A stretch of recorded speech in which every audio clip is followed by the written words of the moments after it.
everyone, and welcome to Advanced Engineering Talks, a podcast created by the Advanced Engineering team. A Talks brings together some of the newest and most innovative minds in engineering and manufacturing to help better the future for our industry. We hope you enjoy the series. Okay, hello and welcome everyone. I'm once again delighted to bring you to another Advanced Engineering Talks podcast where innovation never sleeps. My guest today is a true serial innovator and entrepreneur who is very familiar with the concept of pushing boundaries and the implications of taking risk in its many forms. With 2 world land speed records under his belt as driver and project director respectively, he has recently published a book entitled Take Risk and is now behind ThrustWSH, this time with a view to breaking records on water. He is, of course, Richard Noble, OBE. Richard, thank you for joining us. It's wonderful to have you. Jeremy, I'm absolutely delighted to be here. Thank you. Great. Well, you've been inspirational, of course, for many people to challenge themselves in their engineering careers and their lives overall, actually. Who or what inspired you to take on the challenges we know you so well for, and what continues to drive you? Well, basically, when I was a kid of 6, way back in 1952, my dad took us for a drive around Loch Ness, north side of Loch Ness, and there we saw John Cobb's jet boat Crusader.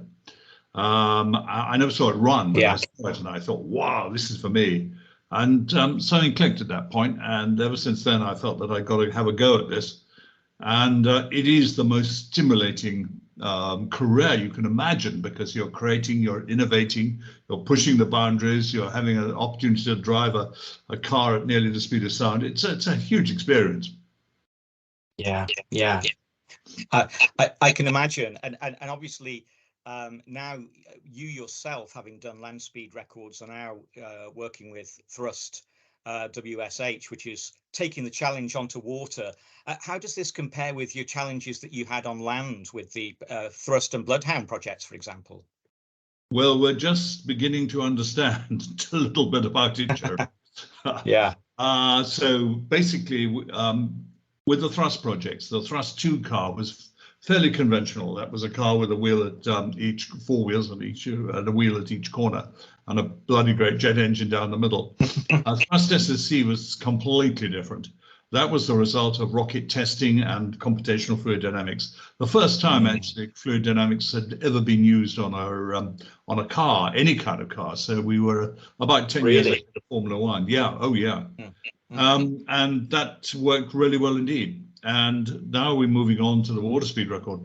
This is very interesting because it is incredibly difficult. I mean, it's seriously difficult. A lot of the technology just isn't there. We've got to create, and we are innovators. So it's very, very attractive. It also has a terrible reputation for accidents and fatalities. But that was because people just did not have the technology which we have today. So we're using the technology to make this thing safe. And it's going to run to about 450 miles an hour. We've got small models running at 100 miles an hour now, and we get the 200 mile an hour model later on this year. So we're learning an awful lot. And of course, the other thing is we've got AI, which is great. So we can take the data, the hydrodynamics data, which is all being done by our friends at Kinetic, the aero data, which is being done at Imperial College and also at Leeds University, together with data from the models, put it all together, aggregate the whole lot, and then put it through AI in order to get the optimum solution. So this is really interesting, and we're not quite sure what it's going to look like, but it's going to be fascinating. Wow, yeah, that sounds incredible. And I think you're working amongst other partners with PRF Composites as well. Are materials, composite materials, pretty important in that regard for you? Oh, absolutely. See, the thing about it is that when we started with it was 2 years ago with the first jet models, we discovered that the weight relationship to the model is absolutely crucial. So these boats have to be very, very light. They've got to, of course, be very strong, otherwise they'll break up. But they've got to be very light. And so composites is absolutely essential to all this. But in terms of composites, we haven't got there yet. we're still working away with the models and so on, but composites come in next year. Right. And is it too early to say at the moment, or do you have a certain timeline for when you want to really be ready to, try for the record? We've got a long way to go. Yeah. Basically, by December, we'll have the 220 mile an hour model, but will it work? We don't know. We don't know. We hope it works, but we've probably got a long program to get it to work, to really understand it. And once we've got all that data together from all those different sources and got a solution to this whole thing, then we can announce the project to move ahead. That would then give us about a year in which to build the boat, and that would see us probably operational in 2025. But don't hold your breath in this game. It takes a long time to get it right. Yeah. I know you've said in the past, in terms of education, I think that's been a sort of discovered passion during the projects that you've done over the years, Richard. And we know there's a big skills gap issue, of course. What kind of benefits have you seen in doing this, with going into schools, and are you planning to do something similar with current projects? Oh, absolutely we are. But the story goes back to the MOD, the Ministry of Defence, and Lord Drayson. And Andy Green and I had a session, we're lucky enough to have a meeting with Lord Drayson we wanted to separate him from some jet engines. That was the general idea. We didn't do very well, but we had a good meeting. And at the end of the meeting, Drayson then suddenly said, look, he said, we've got a real problem in the Ministry of Defence. We're having real trouble recruiting because the quality is so poor.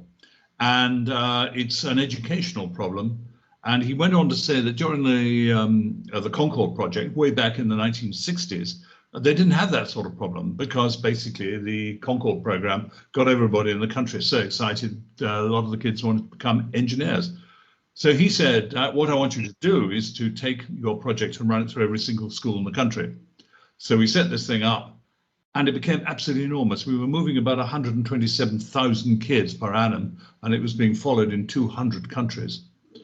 So, wow. You've got at the start of a program like this, I mean, of course, you're doing something like this because it's fascinating, it's a challenge, it's really interesting.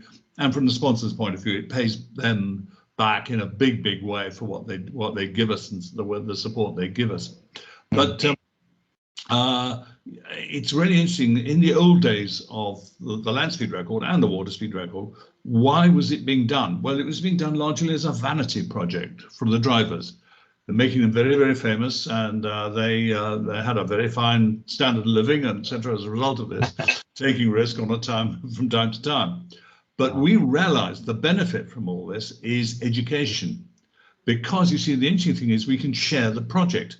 We're not worried about intellectual property. We're not worried about competition or anything like that. Let's share it so that they can understand what's going on. And this became a huge program. Unfortunately, our Bloodhound project got lost because the government failed to pay on a grant, which was an awful situation.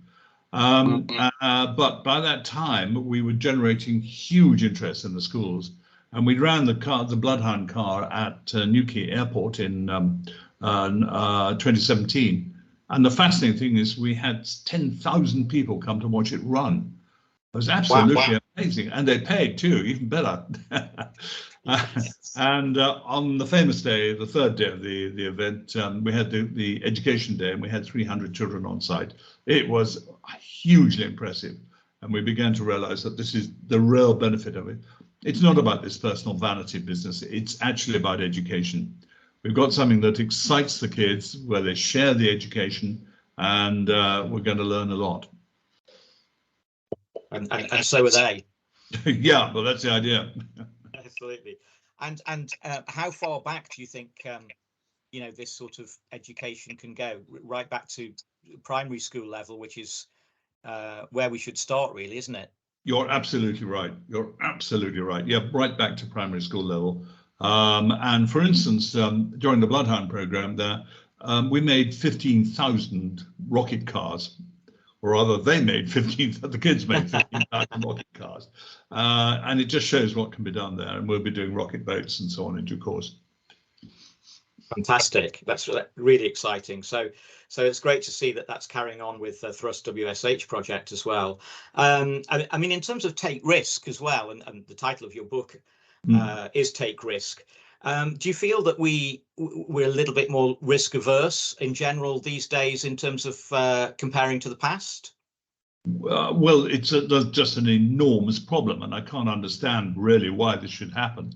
But this was a country that took considerable risk and created all sorts of things, including the nuclear bomb when the Americans decided they weren't going to give us all the data. It's an absolutely amazing country. But unfortunately, something's gone wrong. So everybody plays safe. And if everybody plays safe, then of course the country goes bust. That's why, because basically the only way you make really serious money is to innovate and create something new and charge for it. If you're doing the same old thing, then the only thing that's going to happen there is that you're going to have to discount on prices and eventually your margin goes. So, you know, that's the problem. And so I don't know whether it's the lawyers or the bankers or whoever it is has put this thing together, but it's a big, big mistake. And it's a fascinating world out there. But the other thing which is so important is basically understanding how innovation works. Now, we've had various governments telling everybody they've got to innovate, but these are people who couldn't innovate themselves out of a garage. I mean, you know, you can't innovate just by switching a switch. You've got to have the culture. You've got to structure your organization in such a way that it does understand innovation. You've got to take risks. You've got to learn.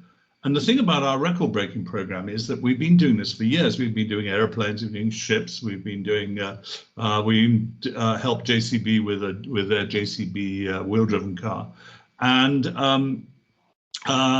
we, you know, you learn from all this, and you after a bit you get to a point where you got a sort of an understanding, a personal understanding, which means that you've got a fair idea of what will work and what won't work.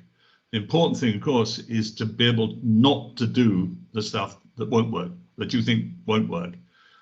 So you've got to take risk and go with the stuff that you, the projects that you, or the activities which you think basically are achievable, and make sure you get them right. Yeah.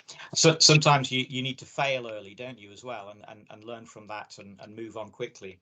Well, failing is terribly expensive, so you don't want to fail. If you're going to fail at the early stage of the project when it doesn't cost so much, but certainly not at the end. You feel that, you know, the hierarchy of an organization can get in the way of that a bit, and you know, more of a flat level organization helps that way? Jeremy, I'm glad you asked that. I really do. I used to teach management years ago for the Americans, and there I came across the work of Abraham Maslow. And he really understood this, basically how you get an organization set up in such a way that people really find out who they are and what they're capable of doing. It's called self-actualization. It's the top of the hierarchical pyramid, of the hierarchy of needs pyramid. Now, the interesting thing is that in a conventional organization designed to make money and to make profit, you've got a real problem there because people just do not innovate. And so the number of times I've been presenting our projects to main boards, and you know jolly well that what you're offering and proposing will work really well, but they don't. And there's a real problem because they've never innovated in their lives. And when you've worked your way up to the top of the organization, which is largely political anyhow, by the time you've worked your way up to the top of the organization, basically you've probably never innovated, and this is not the time to try. So no innovation. That's your problem. Yeah.